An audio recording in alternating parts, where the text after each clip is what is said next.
बंदे को जो मेराज नसीब होती है वो सजदे ही में नसीब होती है। यही इमाम हुसैन अलैहिस्सलाम का भी पैगाम है, यही आपके जद्दे करीम मुहम्मदुर रसूलुल्लाह सल्लल्लाहु अलैहि वसल्लम का भी पैगाम है, और यही दौरे हाजिर के आपके जानशीन इमामुज़्ज़मान शेख अब्दुल क़ादिर गिलानी रज़ी अल्लाह ताला अन्हु का भी पैगाम है। मैं अर्ज़ ये करूँगा सालिकीन राह तरीक़त से कि सलूक तय करने का सबसे बेहतरीन तरीक़ा ये है कि आप पहले बाजमात नमाज अदा कीजिए। इससे बेहतर कोई तरीक़ा सलूक तय करने का नहीं हो सकता। शर्म आनी चाहिए हमको कि हम सलासिल से अपने आप को वाबस्ता बताते हैं, अपने नाम में हम क़ादरी, चिश्ती, नक्शबंदी, सोहरवर्दी, रिफ़ाई कहते हैं, लेकिन मस्जिदों से हमारा कोई दूर तक का कोई वास्ता नहीं होता। अहादीस मुबारका से साबित होता है कि मस्जिद में अगर किसी का दिल नहीं लगता है तो इस बात की अलामत है कि वो मुनाफिक है। मुनाफिक का दिल नहीं लगता मस्जिद में। अज़ीज़ान मोहतरम, मोमिन की सिफत यह है कि मस्जिद में उसका दिल लगता है। मस्जिद में दिल लगने का मतलब ये नहीं है कि रोज़ाना 5 घंटे, 6 घंटे, 7 घंटे आप स्पेंड करें। कम अज़ कम फ़र्ज़ नमाज़ों की अदायगी के लिए मस्जिद में आप आएँ। तो ठीक है, कभी कोई काम हो गया, कभी आए, कभी कुछ काम में रह गए, वहाँ तक तो बात एक अलग थी। देखने में तो आ रहा है कि 60, 70, 80% लोग ऐसे हैं हमारी मुस्लिम कम्युनिटी में कि पूरा दिन उन बेशरमों का गुजर जाता है और मस्जिद में आना उनको नसीब नहीं होता। सुबह से शाम हो जाती है, सूरज तुलू होकर गुरूब हो जाता है, राउंड ऑफ द क्लॉक घड़ी का कांटा पलट के वापस आ जाता है, और उन बेशरमों को मस्जिद में कदम डालने की तौफीक नसीब नहीं होती। अल्लाह रब्बुल इज़्ज़त जिसको अपनी रहमत से महरूम करना चाहता है, परवरदिगार आलम इस तरह उसको अपने घर से दूर करता है। वैसे दुनिया में ये बात देखने में आती है कि आदमी जब किसी से मोहब्बत करता है, जब कोई आशिक होता है किसी का, तो उसके घर के फेरे शुरू कर देता है।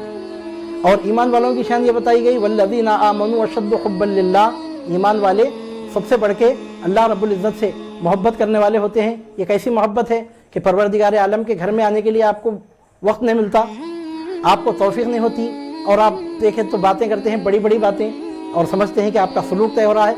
नऊज़ु बिल्लाहि मिन ज़ालिक वल इयाज़ु बिल्लाहि ताला, सलूक तय होता है। ये तरीक़ा तो काफिरों का तरीक़ा है, अल इयाज़ु बिल्लाहि ताला। ये तो कुफ्र की मंजिलें तय होने की बात है, नऊज़ु बिल्लाह वल इयाज़ु बिल्लाहि ताला। तो अज़ीज़ान मोहतरम, अल्फाज में सख्ती आ रही है तो माज़रत करता हूँ, लेकिन हकीकत मैं आपके सामने पेश कर रहा हूँ। कितने ऐसे हमारे मुसलमान भाई हैं कि पूरा दिन गुजर जाता है और मस्जिद में नहीं आते, बल्कि ऐसे भी लोगों की कमी नहीं है कि जो जुमा के दिन मस्जिद में आके नमाज़ पढ़ के जाते हैं, तो फिर जुमा का दिन आने तक उनको मस्जिद में आना नसीब नहीं होता। आप गौर कीजिए, ऐसी नहुसत की ज़िंदगी में अगर उनकी रूह कब्ज़ हो गई तो कैसी बुरी मौत होगी, आप ज़रा तसव्वुर करके देखिए। सुबह से शाम हो गई, कोई आदमी मस्जिद में एक मरतबा भी नहीं आया और उसी दिन मर गया, तो आप गौर कीजिए कि उसका खातिमा कैसी बुरी हालत पे हुआ। आप खुद अंदाज़ा लगाइए। अगर उज़र है, बीमारी है, कोई मजबूरी है, कोई सफ़र में है, कोई ज़रूरी काम है, कभी आए कभी फिर बाद में नमाज अदा के लिए बात अलग है, लेकिन बाकायदा पूरा दिन मस्जिद में नहीं आना, आप मुझे बताइए कि यह किसका तरीक़ा हुआ। हुज़ूर नबी करीम सल्लल्लाहु अलैहि वसल्लम फरमाते हैं कि जब कोई मस्जिदों में आने जाने लगे तो तुम उसके ईमान की गवाही दो, क्योंकि मस्जिदों में आना जाना ये सिर्फ ईमान वालों ही से मुमकिन है। ईमान वालों ही की ये शान है कि मस्जिदों में आते जाते हैं। अल्लाह रब्बुल इज़्ज़त कुरान मजीद में फरमाता है, अऊज़ु बिल्लाहि मिनश शैतानिर रजीम, इन्नमा यामुरु मसाजिदल्लाहि मन आमना बिल्लाहि वल यौमिल आखिर। बेशक मस्जिदों को वही आबाद करते हैं, मस्जिदों को सिर्फ वही आबाद करते हैं जो अल्लाह पर ईमान लाए, रोज़े क़ियामत पर ईमान लाए। आप बोलते हैं कि मैं अल्लाह पर ईमान लाया हूँ, यौम आखिर पर ईमान लाया हूँ, आमन्ना बिल्लाहि व बिल यौमिल आखिर, यह ज़बान का दावा है। ये दावा उस वक्त साबित होगा जब आप मस्जिदों को आबाद करेंगे। इन्नमा यामुरु मसाजिदल्लाहि मन आमना बिल्लाहि वल यौमिल आखिर। ईमान बिल्लाह और ईमान बिल यौमिल आखिर अगर आपके दिल में है तो उसका लाजिमी तौर पर इजहार होना चाहिए मस्जिदों में आके। मस्जिदों को आबाद करना, नमाज़ों को कायम करना, ये सिलसिले क़ादरिया की सबसे बड़ी तालीम है, पूरे सिलसिलों की सबसे बड़ी तालीम है, और यही इमाम आली मुक़ाम इमाम हुसैन अलैहिस्सलाम की सबसे अहम तालीम है, और आपके नाना जान नबीना मौलाना मुहम्मदुर रसूलुल्लाह सल्लल्लाहु अलैहि वसल्लम की आखिरी तालीम है। इमाम आली मुक़ाम अलैहिस्सलाम ने हमको नमाज कायम करने का अमली दर्स देके ये साबित किया कि नमाज ही वो ज़रिया है जिससे बंदा अल्लाह रब्बुल इज़्ज़त का इतना क़ुर्ब हासिल करता है कि दूसरे ज़राए से उससे बढ़ के क़ुर्ब हासिल करना किसी के लिए मुमकिन नहीं है। अब रहा मामला कि जो लोग नमाज की पाबंदी के साथ फ़राइज़ के बाद अब नफिल तरीक़ों को इख्तियार करते हैं अल्लाह रब्बुल इज़्ज़त का क़ुर्ब हासिल करने के लिए, उनमें ज़ियारत क़ुबूर भी है। आप मज़ा ज़ियारत क़ुबूर कीजिए, मुराक़बे वग़ैरह भी अगर आप अपने पीर की तरबियत में रह के करना चाहें तो यकीनन कीजिए, उससे सलूक तय होता है यकीनन।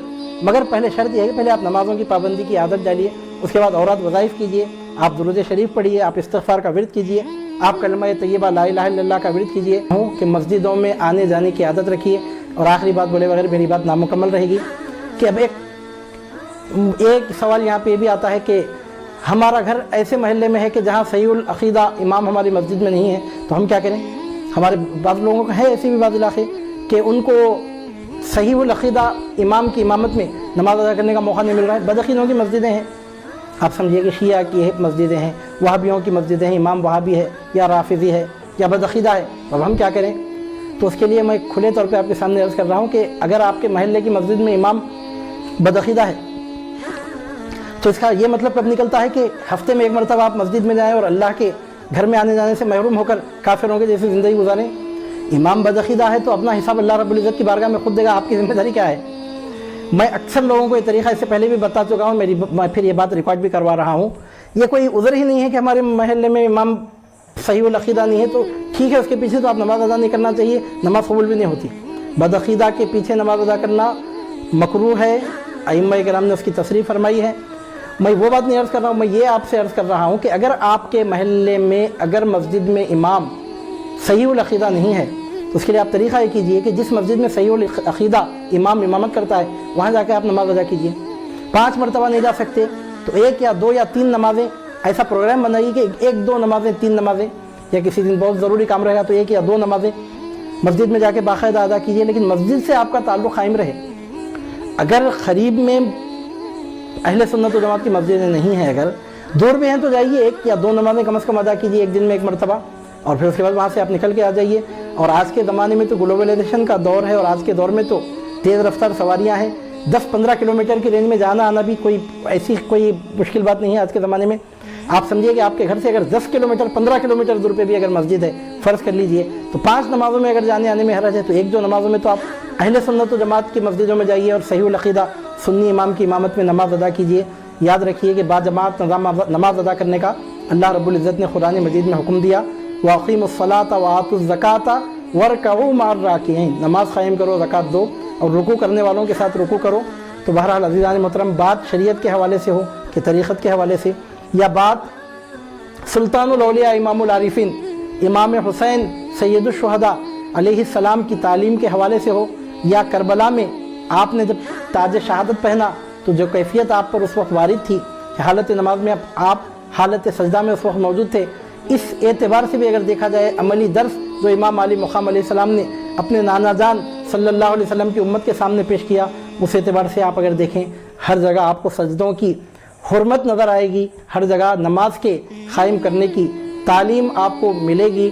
تو عزیزان محترم، سلوک طے کرنے کا مطلب کیا ہے؟ کھلے الفاظ میں آپ سمجھ لیجئے، جس دن آپ کسی سلسلے میں داخل ہو گئے، سلسلے میں ابھی تک داخل نہیں ہوئے ہیں تو وہ بات الگ ہے، لیکن جب آپ جس دن سلسلے میں داخل ہو گئے، جس دن آپ کا داخلہ کسی سچے سلسلے میں ہو گیا، اس دن سے آپ کا سلوک طے ہونا شروع ہو گیا. اور سلوک طے کرنے کا افضل ترین طریقہ یہ ہے کہ قرب فرائض کے حوالے سے یہ بات ہے کہ مسجد میں جا کے باجماعت نماز ادا کیجیے، اور قرب نوافل کے حوالے سے یہ بات ہے کہ ہو سکے تو قیام اللیل یا نفل نماز میں تلاوت قرآن میں وقت گزاریے. اب اس کے بعد بقیہ جتنے اذکار ہیں، اوراد ہیں، اشغال ہیں، مراقبے ہیں، سب کی اہمیت ہے. اب وہ ہماری اس وقت کی ٹاپک نہیں ہے، اس واسطے اس ٹاپک کو ہم کسی اور وقت کے لیے چھوڑ کر اپنی بات کو تکمیل تک لا رہے ہیں. اللہ رب العزت سے دعا ہے کہ پروردگار عالم آپ کو ہم کو امام علی مقام امام حسین علی جدہ و علیہ الصلوۃ والسلام نے میدان کربلا میں اقامت صلاۃ کا جو عملی درس دیا، پروردگار عالم آپ کو ہم کو توفیق عطا فرمائے کہ ہم امام علی مقام علیہ السلام کے اس عملی درس کا فیضان اپنی زندگی میں حاصل کریں اور باجماعت نماز ادا کرنے کی توفیق نصیب ہو.